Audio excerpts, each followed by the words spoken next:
Yeah, as far as my villagers, the village I lived in, the people who were there are probably some of the nicest, kindest people I've ever met in my entire life.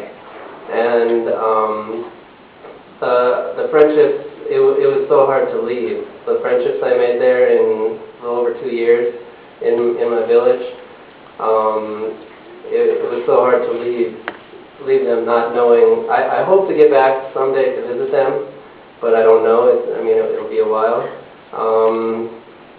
But definitely, that's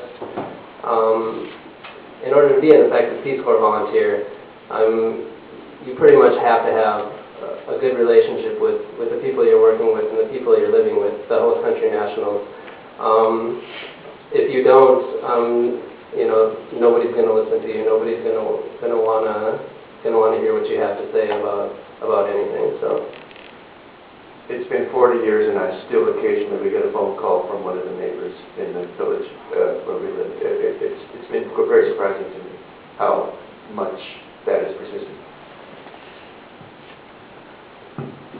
I would like to say the same, but with this recent conflict, we lived in both the cities that Russia shelled, and unfortunately, I think most of the folks I worked with are dead.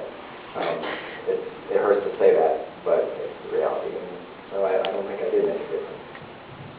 Actually, I've lost contact with some people that I exchanged letters with for a few years, but we're still in contact with volunteers. And one I see every day.